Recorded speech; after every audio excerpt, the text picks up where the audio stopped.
November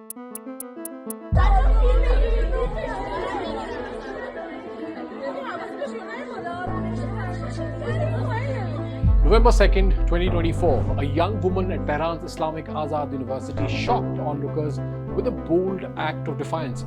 The student stripped down to her underwear on campus in a protest against Iran's mandatory hijab laws. In today's episode, we travel to Tehran, once the lighthouse of modernity in West Asia, besides being one of the world's oldest centers of human civilization. But Iran today, unfortunately, is one of the most unsafe, most stifling places for women in general. What in God's name happened there? I'm Manish Adhikary and you're watching First Things Fast.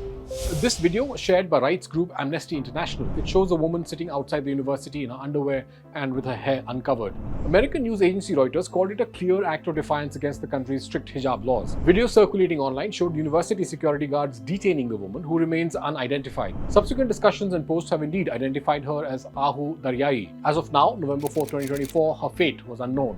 Hamsheri, a prominent daily, reported that an informed source claimed she has severe mental issues and will likely be sent to a mental hospital after further investigations. In the meantime, someone called Amir Mehjob, who's apparently a spokesperson for the Islamic Azad University, posted on X that at the police station, it was found that she was under severe mental pressure and had a mental disorder. Severe mental pressure? My foot. In Iran, there is a concerning trend where authorities label women protesting mandatory hijab laws as mentally ill.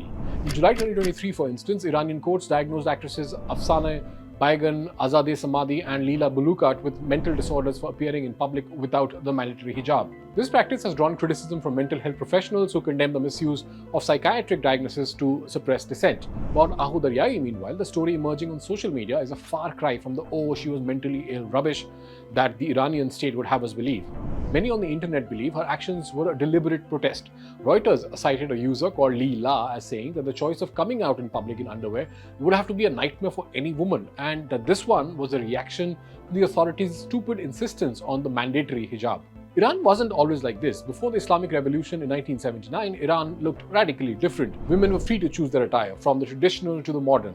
They moved through universities, worked and dressed as they pleased. In cities like Tehran, life was as vibrant and diverse as any cosmopolitan city in the West or even in India. But after the revolution, the new government introduced Sharia law and enforced a strict dress code. The hijab became mandatory. Women found their roles restricted, their freedoms diminished, and their lives closely monitored. Today, over 4 decades later, women like Ahu Daryai are saying enough. Her protest is just one moment in a growing movement where young Iranians are challenging the status quo. In the wake of Mahsa Amini's death, this movement has only grown stronger, with women taking to the streets, cutting their hair, and even burning their hijabs in acts of defiance. Amnesty International has already called for Daryai's immediate release, highlighting the brutality of Iran's response. But for the Iranian regime, women's dress remains a critical symbol of their power, a line they cannot let be crossed. And that's why protests like Daryai's are met with force, detention, and attempts to discredit the legitimacy.